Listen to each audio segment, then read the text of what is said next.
আমরা সারাটা জীবন শুধু কোনো এক গন্তব্যের দিকেই ছুটে চলি,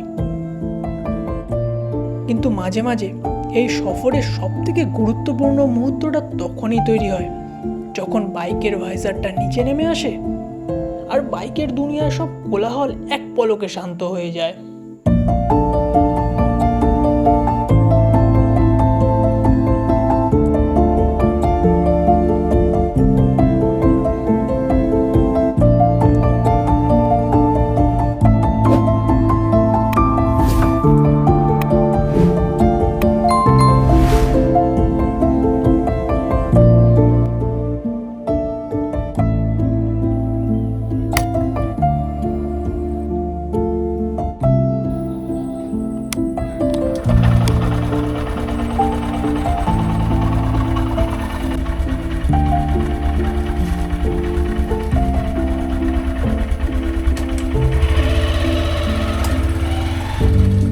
হ্যালো বন্ধুরা, কেমন আছো তোমরা সবাই? আশা করছি সবাই ভালো আছো। মিডল ক্লাস মাইলসের আর একটা নতুন ভিডিওতে সবাইকে তোমাদের স্বাগত। আজকের রাইডটা টোটালটাই আনসার্টেন, কোনোই প্ল্যান ছিল না, জাস্ট উইকেন্ড, বাড়িতে বসে বোর হচ্ছিলাম, তাই ভাবলাম আমাদের এই ছোট্ট রাজা তোমাদেরকে সঙ্গে নিয়ে কোথাও একটু থেকে ঘুরে আসি। আর জাস্ট কিছুক্ষণ আগে অবধি আমি শিওর ছিলাম না যে কোথায় যাব, তো ডিসাইড করলাম যে রবিদার চায়ের দোকানে যাওয়া যেতে পারে, অনেক দিন যাওয়া হয় না। তো এই বর্ষার মরশুমে সন্ধ্যের ওয়েদারে আমরা রবিদার চায়ের দোকান থেকে চা খাবো আর তার সাথে তোমাদেরকেও কলকাতা শহরটা ঘুরে দেখাবো। তো চলো বেশি দেরি না করে এগোনো যাক। বর্ষার মরশুম, আজকের সকাল থেকে কিন্তু খুব একটা বৃষ্টি হয়নি, কিন্তু আকাশ এখনও কালচে করে আছে, মেঘ রয়েছে আকাশে, যখন তখন কিন্তু বৃষ্টি নেমে যেতে পারে। এতটা রাস্তা আমরা যাচ্ছি, আমার কাছে কোনো রেনকোট নেই, বাই চান্স যদি বৃষ্টি নেমে যায় আমি জানি না কিভাবে কি করব। আবার এটাও ভাবছি যে কিছুটা রাস্তা বাইকটাকে নিয়ে গিয়ে বাকিটা মেট্রো করে চলে যাওয়া যেতে পারে।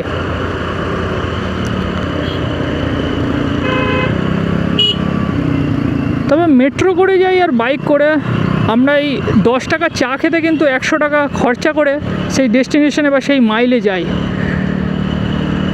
তোমরা যারা এরকম করো বা যারা চা প্রেমিক আছো তারা অবশ্যই কমেন্ট করে জানিও।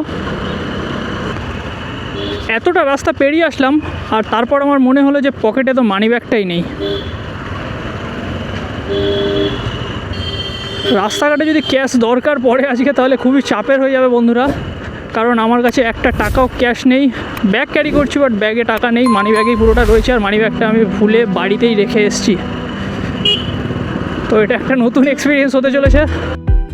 এই 10-12 কিলোমিটার হ্যান্ডেলবারটা ধরে রাখার পর দুটো চাকা জমা রেখে শহরের মাটির তলার স্পন্দনটাকে ধরার পালা।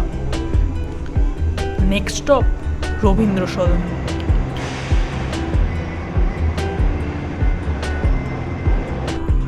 মেট্রোর ভেতরে এক অদ্ভুত স্বস্তি আছে।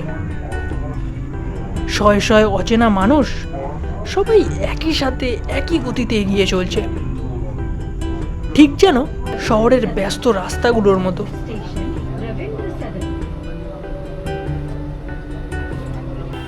কলকাতা এমন একটা শহর যা আপনাকে কখনোই থামতে বলে না। এটা আপনার মনোযোগ কেড়ে নেবে, আপনার ধৈর্য পরীক্ষা করবে এবং একটা সার্টেন টাইমের পর আপনাকে নিজের গতিতে ছুটিয়ে নিয়ে যাবে।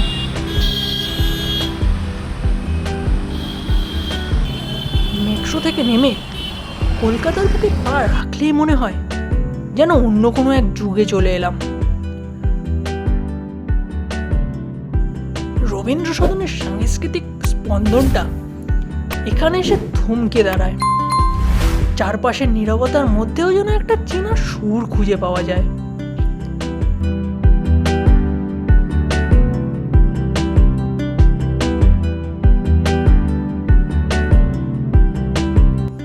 তবে ফাইনাল গন্তব্যে পৌঁছানোর আগে একটা ছোট্ট রিচুয়াল বাকি রয়ে গেছে। রবি স্টলের একবার গরম চা। তবে সত্যি কথা বলতে কলকাতা চলে চায়ের আড্ডায়।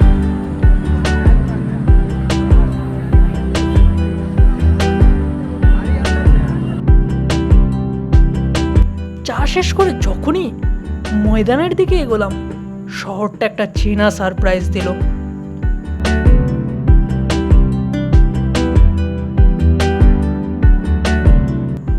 কলকাতার বর্ষা নিজের ছাপ রেখে গিয়েছে। তোমরা জানো, প্রায় 10 কিলোমিটার রাইড আর মেট্রোর ভিড় ঠেলাঠেলি সহ্য করার পর ময়দানে গিয়ে বসবো ভেবেছিলাম, কিন্তু তার হলো কই। কলকাতার বর্ষা বলে কথা, মাঠের চারিদিকে এত জল জমে আছে যে ভেতরে প্রবেশ করার কোনো উপায় নেই। তবে বৃষ্টির পর ভেজা কলকাতার হাওয়া গায়ে লাগাতে কিন্তু একটা আলাদাই ফিল আছে। মাঠে প্রবেশ করতে পারিনি তো কি আছে, ব্যস্ত কলকাতার রাস্তাঘাট আর ভিজে ফুটপাতের মধ্যে থেকে দা 42 এর ভিউটা ছিল অসাধারণ। তবে আজকের রাইডের কিন্তু প্রত্যেকটাই জিনিসই আনসার্টেন। রাইড শুরু করা থেকে স্টোরি, ডেস্টিনেশন সবকটাই ছিল আনসার্টেন, কোনোটাই প্ল্যান ছিল না।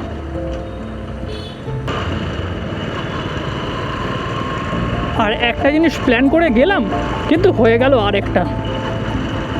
ঠিক একটু আগে যেরকম জাস্ট রেকর্ডিংটা স্টার্ট করলাম আর তারপরে চলে আসলো সিগন্যাল। মাঝে মধ্যে বুঝতে পারি না যে আমার সাথে কি হচ্ছে। তবে আজকের রাইডের ব্যাড ওয়েদার বলবো, নাকি ব্যাড লাক, নাকি আমার কপালটাই সত্যি খারাপ। তবে তোমরাও যদি আমার মতো এরকম কোনো সময় আনসার্টেন সিচুয়েশনের সম্মুখীন হয়ে থাকো, তবে welcome to middle class Miles.